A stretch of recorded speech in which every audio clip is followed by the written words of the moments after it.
Olá, bípedes! Esse daqui é o primeiro vídeo de uma revisão do Enem sobre evolução, tá?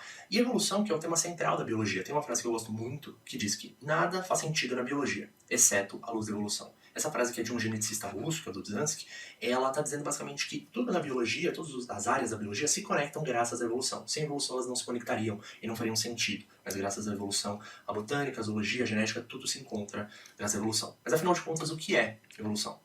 A evolução, ela pode ser definida como a mudança das características hereditárias de uma população de seres vivos de uma geração para outra, ou seja, as características herdáveis podem ir se transformando de uma geração para outra.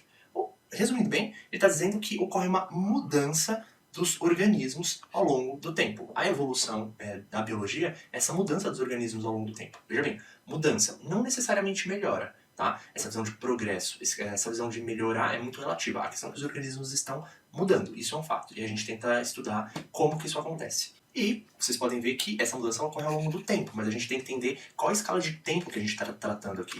Por isso que eu trouxe essa tabela, né? Quando a gente fala de tempo para a evolução, a gente está falando de uma escala geológica, de milhões ou bilhões de anos, né? Só para a gente ter uma ideia, a Terra, o planeta, surgiu há 4,6 bilhões de anos. É muito tempo, né?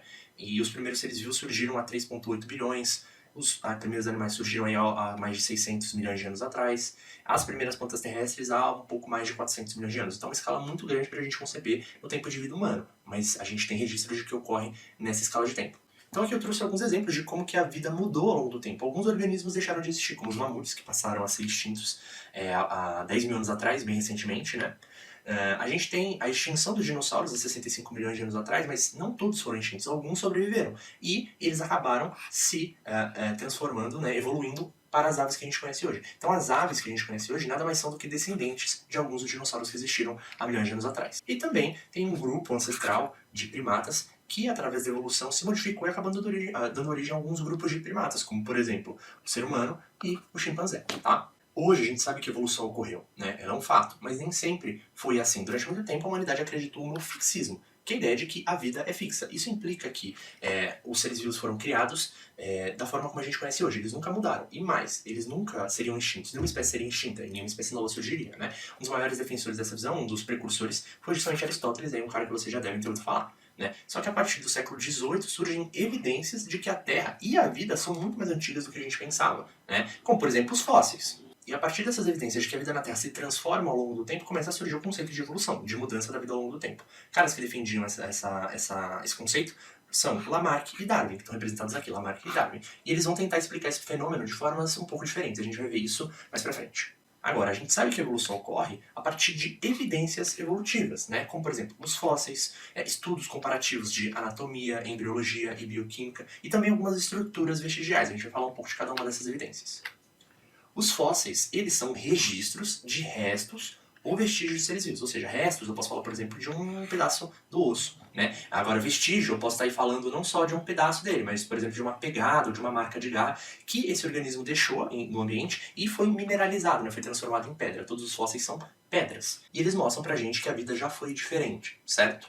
Anatomia comparada é outra evidência evolutiva que o Enem pode trazer para vocês, como, por exemplo, a questão das estruturas homólogas, né? Homo significa mesmo ou igual. Então, estruturas homólogas são aquelas estruturas que têm a mesma origem evolutiva, só que têm funções diferentes. Eu trouxe aqui um exemplo de uma mão humana, de uma asa de ave e da nadadeira de uma baleia. Essas estruturas são todas elas membros anteriores, né, os membros da parte da frente do corpo desses animais. E eles herdaram esse membro de um ancestral que teve esse membro e eles herdaram. Só que ao longo do processo evolutivo de mudança da vida, esses membros anteriores foram se especializando em cada um desses grupos de animais. Quer dizer, os humanos desenvolveram um membro anterior especializado em pegar as coisas, a ave desenvolveu um membro especializado em voar e a baleia em nadar, tá? Então eles têm a mesma origem evolutiva, eles herdaram esse membro anterior, só que agora ele tem funções diferentes por causa do processo evolutivo.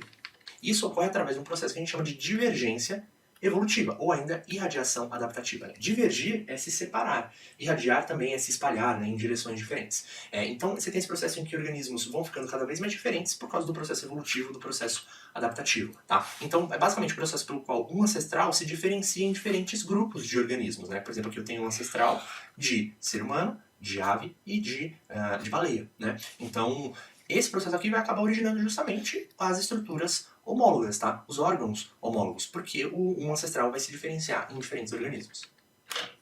Agora, fazendo uma brincadeira rápida, né? Pensem em quem é mais próximo de uma baleia, né? Por exemplo, aqui, um tubarão ou uma barata. Você deve pensar olhando assim de cara, o tubarão é mais parecido, então ele deve ser mais próximo. Agora, se eu perguntar de novo, quem é mais próximo da baleia? O tubarão ou uma topeira na lista estrela? Se você olhar, o tubarão é muito mais parecido com a baleia, então ele deve ser mais próximo. Porém, na verdade, quem é mais próximo é a topeira, porque ela é um mamífero assim como a baleia, enquanto o tubarão é um peixe. Mas como que pode, né? Porque a gente tende a pensar que o que é mais parecido é mais próximo evolutivamente falando. Só que nesse caso isso não acontece. Por quê?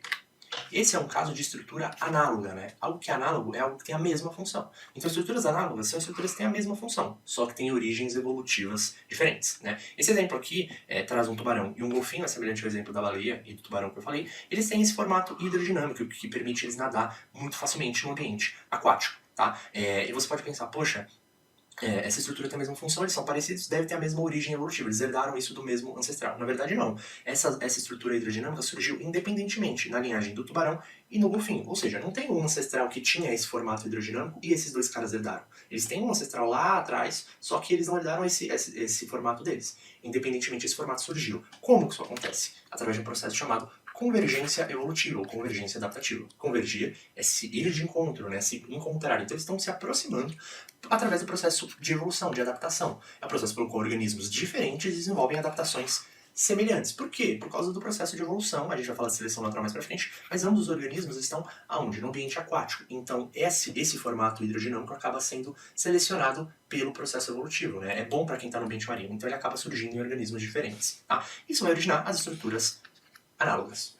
Para fechar rapidamente, outras evidências que é importante falar é a embriologia comparada, onde você compara o desenvolvimento embrionário de diferentes organismos, e quanto mais parecido eles forem, provavelmente mais próximos eles são evolutivamente, né? A bioquímica comparada, que vai comparar moléculas não só de DNA e RNA, mas também algumas proteínas, etc.